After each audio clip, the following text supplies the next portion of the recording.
सकाळी घरातून देवदर्शनासाठी निघालो आणि सकाळपासून ते रात्रीपर्यंतचा प्रवास आमचा सुरूच होता. पण वाटेत घडलेली एक गोष्ट आमच्या दिवसाला खास बनवून गेली. नमस्कार मैत्रिणींनो, आजच्या व्हिडिओमध्ये आम्ही निघालो होतो देवदर्शनासाठी. सकाळपासून उत्साहाचे वातावरण होते. आम्ही निघालो होतो म्हसवडला. प्रवास करत असताना वाटेत सुंदर निसर्ग, गावाकडची दृश्ये आणि भक्तिमय वातावरण अनुभवायला मिळत होते. तर आम्ही निघालो होतो मायनी मार्गे. तर यांच्या मित्राचं इथे मिठाईचं दुकान आहे. मग तिथे थांबलो थोडा वेळ. मग ते म्हणले नाश्ता करूनच जावा. मग तिथे नाश्ता केला आणि नंतर आम्ही निघालो म्हसवड मार्गे. तर आम्हाला वाटेत इथं बघा कोण भेटलं. हा मुलगा विठ्ठलाची मूर्ती घेऊन पंढरपुराकडे निघाला होता असं म्हणत होता. मग ते दृश्य बघून आम्हाला खूपच आनंद झाला, म्हणजे मन प्रसन्न झालं. तिथून आम्ही तसंच विठ्ठलाचं दर्शन घेतलं आणि इकडं आलो म्हसवडला. तर म्हसवडला सिद्धनाथ देवाचं मंदिर आहे. खूप भाविक भक्त आले होते आणि इथं दुकानं पण भरपूर होते, म्हणजे रोज त्यांची दुकानं असतातच इथं.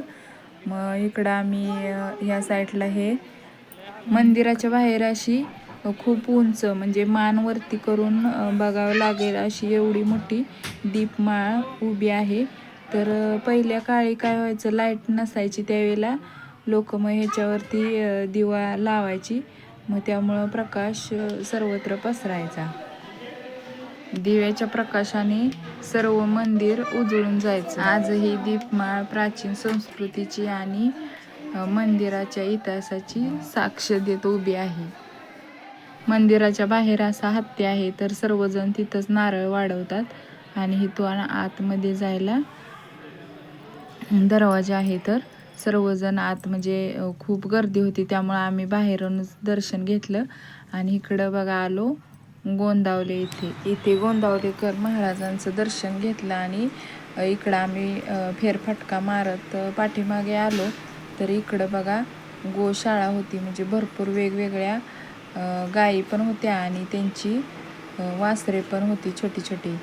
तर ते आम्ही पाहतच होतो. अनुराजला गंमतच वाटत होती, कारण त्याला हात लावला, गायीला हात लावला की गाय लगेच शिंगे वर करायची आणि तिची वेगळी शिंग होती. ते बघून मुलांना पण जरा वेगळं, त्या गायींची शांतता आणि निरागसपणा पाहून मन अगदी प्रसन्न झालं होतं. अनुराजला तर वाटत होतं की अजून जवळ जावं म्हणून. आम्ही थोडा वेळ तिथेच थांबलो आणि नंतर बाहेर आलो. तर इकडं तीर्थ घेण्यासाठी माणसांची गर्दी झाली होती. जे लोक म्हसवडला पंढरपूरला जातात ते येताना गोंदावल्यात थांबतातच आणि तिथे सकाळ संध्याकाळ महाप्रसाद पण असतो. आणि एवढं मोठं त्यांच्या म्हणजे राहण्याची पण, जे बाहेरून लोक येतात त्यांच्यासाठी राहण्याची पण चांगली सोय आहे. सकाळचा महाप्रसाद 12:15 ते 1:30 वाजेपर्यंत असतो. तर संध्याकाळचा महाप्रसाद 8:30 ते 9:30 हे टायमिंग आहे.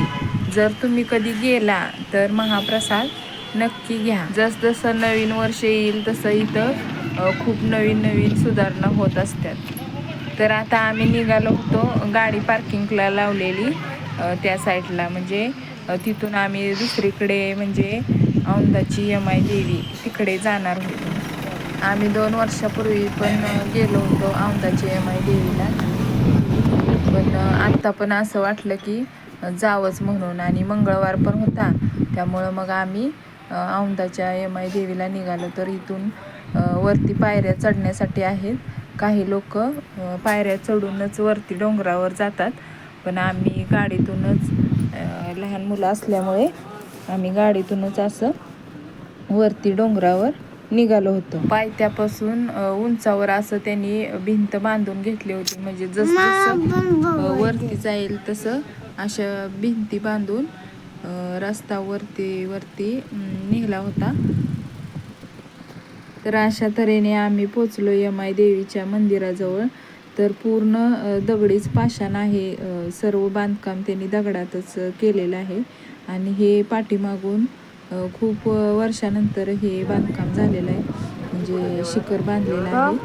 तर यमाई देवी अनेक भक्तांची कुलस्वामिनी असून तिच्या दर्शनासाठी सर्व भाविक भक्त खूप लांबून येत असतात.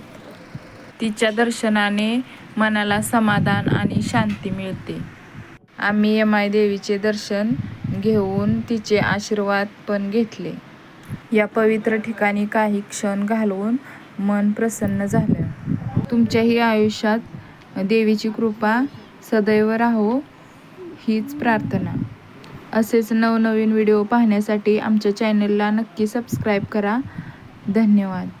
भेटूया उद्या नवीन ब्लॉगमध्ये.